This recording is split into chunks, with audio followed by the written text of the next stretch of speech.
Carlo D. Rice from the Leadership Blend Media Company, TV and radio, and I'm here at the natural hair care convention. And I kind of shortened that up, but we definitely can get into it a little later on. I shortened that up. The interns over here looking at me shaking their head like, yeah, you did that wrong. But it's okay. We're going to clean it up. So we just had our first panel, and I have one of the panelists here with me, so I'm going to let him introduce himself to you guys, and then we're going to take it from there. There you go. Great to be with you. Councilmember Will Jawando. I'm a councilman in Montgomery County, Maryland, which is the largest jurisdiction in Maryland. It represents about 1 million people. And we introduced the first Crown Act, which makes race discrimination based on hair illegal at a local jurisdiction in the country. So we just presented about that. All right, so how long have you been in office? I got elected in November of where are we? 2019? 2019. Yeah, November of 2018. So I've been in office. I've been in office about 10 months. Wow. Yeah. And y'all already okay. Yeah, so we're working. Look, I have to give him his props here. That's good working. That's some good working right there. All right, so tell me about the Crown Act. So the Crown Act is all about expanding the definition of race to include discrimination based on natural hair or protective hairstyles like braids, locks, twists, bantu knots. Obviously, and that's because on the federal law, we had cases that have come out that saying only type of hairstyle that is connected to race is an afro. And if you, as soon as you twist it or lock it, it's no longer protected federally under the Title VII of the 1964 Civil Rights Act. So states have had to step up now, and you saw California and New York be the first two states, and now we're the first local jurisdiction, first county, and the movement is growing, and that's why we were talking about it today. And there will be a federal effort, but like with all laws, normally they start locally and at the state level and move up. And it's really important because we know for hundreds of years our hair has been associated with our race. And you know, there's actually history of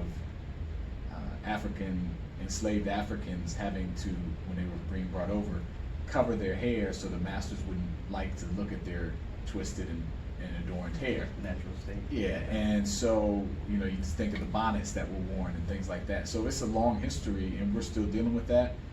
And then we have all the internalized oppression too, so about what we think we have to do to conform and assimilate, and we can't be our natural selves. So it's equally important that we do the legal remedy, and what the bill would say is that you can't discriminate in housing and public accommodations like food and taxis and all that, and in employment. And if you have a complaint, you could file a complaint with our Office of Human Rights, and they will investigate, and the employer, for example, could have to pay up to $5,000. And so it creates that legal remedy, but equally as important, it sends the message to people like my little girls, I have 3 little girls, that you're beautiful the way you are. You don't have to conform. The way your natural hair grows is the way you're supposed to be. Okay, so let's stay there because you shared the story of your little girls and what they said to you. Yeah. So repeat that for me. Yeah, well, you know, one of the things that hit me really hard, my 5-year-old daughter, 3 daughters, they're 5, 7, and 9. My youngest daughter, who has never had a white doll, we read books to her about Black history all the time. Both me and her mother are civil rights attorneys. She comes to me and says, I want to have my hair straight like the pretty girls on TV. And so when you unpack that statement, you know, it's just really sad that somehow all the stuff we've done to build her up, the culture, the society has still told her that she's not good enough the way she is. And that's why this bill is important. I think even more so than the law about it, is that we need to be reinforcing and sending that message and change that racist culture that says that black hair is not clean, it's unkempt, it's not professional. Those are all things that are coded language that basically mean because you're black and something's wrong with you being black, and we got to push back against that. So do we think the law is amazing because we absolutely need that. So on the other side, is it more of us being more in control of our narrative to say these things because, you know, we kind of embraced it to say, well, yeah, if I go, we were talking about this vaguely, if I go into corporate America, I have to straighten my hair because it's expectation. So is education vitally important as well? It's equally as important. You know, we passed the bill, then we got to let employers know, we got to let ourselves know that this bill is in place and why it's important. To your point, we're dealing with 500 plus years of a system that has It's said a long time. that when race was created as a social construct, because people in Africa before they got it, they weren't black, they were African, and it wasn't until we got to this continent that we became black, and that black meant that we were less than, that we weren't human, that we were chattel, that we were property, and everything associated with us being black, our nose, our hair, our skin color, was negative. And so we are still fighting that battle, and that's why this bill is important, because it says to us internally that we have work to do, but it also says to the public that this is a real issue, because to our white neighbors and brothers and sisters, they need to know that this is a real issue, that hair discrimination is race discrimination. Because if you think that only straight hair is professional, you are buying into that racist system that says that things that are black, my natural hair state, is not professional, and that is a racist idea in and of itself. And so you have to educate both sides, us internally, because we've internalized that oppression, but also white folks who are still buying into that system. What did it take to start this process at your level? So we had, I represent a county of over 1 million people, and we have Well, actually, let me ask you a question. Yeah. What is the demographic Yeah. of your? Yeah, sure, perfect. So we have 1.1 million people, 200,000 Black and Latinx women, and so a large population. So 20% of my population is Black, 20% is Latino, about 15% Asian, and the other about 48% is white. So we have a large mixed jurisdiction, and we're right outside of DC, and so you have many professionals that are dealing with this on a daily basis.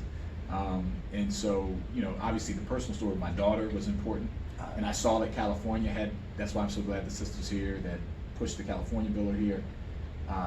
I saw their effort, and I said, well, we have to do this locally here, because it's an issue in my home, it's an issue in our county for my residents that I represent all 1.1 million, and it's an issue nationally, and we need to create that momentum. So I thought and I didn't know it at the time, but we ended up being the first county, the first local jurisdiction to do this. So hopefully we'll start a trend of that. And like we were talking about, particularly in states where you have Republican leadership, it might be more difficult to get a statewide bill, but the way you create that momentum is like moving it through the cities and the counties and the municipalities. So when you have conversations with your white counterparts, how does that go? Because you knew I was coming down the road. How does that go when you have that conversation? Because I'm not even gonna lie, even when I interviewed one of the founders of this event, Miss Diane, I came into this kind of like, okay, this is an interesting fight. Why does it matter? And then was sitting with her, and the connections to our heritage and the way they wear their hair. I was like, oh, this is a completely different outlook. So what does that go? How does that go? Yeah, it's you talked about education, right? So one of the most insidious things about racism is that the system was created to subjugate a certain people and uplift others. We often forget that. It's not just the subjugation piece. It creates privilege for others and advantages for others, for white people. And one of those advantages is not have to worry about things like this, or to not have to even be aware of them. And so it can be a challenge, right? I mentioned on the panel, I have a 9-member council that I'm on.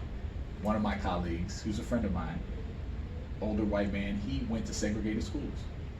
Okay, so his perspective on this is going to be totally different than mine.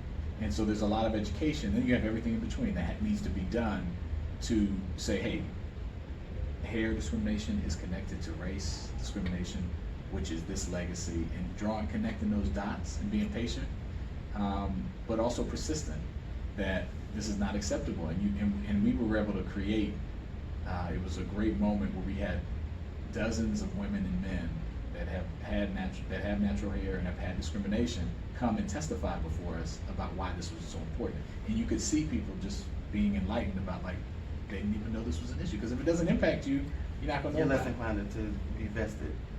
Okay, so for those individuals who are in government, what would be your advice to them as it pertains to making this an issue? I think we need a movement around the country, local, state, federal, to push this as legislation, number one, but then don't stop there. Create advocacy campaigns and education campaigns around it. The Dove Network that Joy Collective is working with to create resources for salons and toolkits. That's going to be helpful, but we need to get in our schools, we need to get to our school districts, we need to get to our community and have discussions about this to educate ourselves and the white community, because it's an opportunity to have a discussion about race discrimination and race in America that we still have not fully had, and I think this could be a great vehicle. So I would just say in the local level is a great place to do that, because this is something in everyone's home, their kids, their community, their schools, their businesses that you can push and use it as a way to move us forward, but also have a real conversation. Okay, I actually thought I was done, but I have one more question. Okay. Because obstacles, Yeah. one of the major obstacles that you ran into trying to get this done. Why are we talking about hair in 2019? Right, so that's the question I got from black, got from white people, I got from a whole bunch of people. You know. Yeah, I kind of asked that question Right. when I first heard about it too. And if you're not a natural hair care person, if you bought into the assimilation that has been forced upon all Americans, right? Like, the difference, when Italians and Jews and others had to come here, Irish, they were forced to assimilate too. But it was easier for them to assimilate because they were white. They assimilated white. There's things about us, we put this in legislation, immutable characteristics, things we cannot change, our hair, our face, our skin, our nose.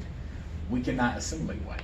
And so we've contorted ourselves to try to. We've straightened our hair, we put products in to make our hair different than it is. We've lightened our skin. We've changed the way we speak. We try to, we've done a whole bunch of things. For the record, your wife we talk about your wife. Yeah. Your wife is darker than you. My wife is darker than me. Yeah, she's darker brown, and but my children are the spectrum, right? I have one that's dark like my wife. I have a light skinned one that's lighter than me. So I've got everything in between. Okay. Yeah. So I just think that obstacle of overcoming that hurdle of why is this important? How are you going to enforce it? Aren't there more pressing issues? That kind of thing. And those are some of the things you hear. But I think without this historical context, you can't.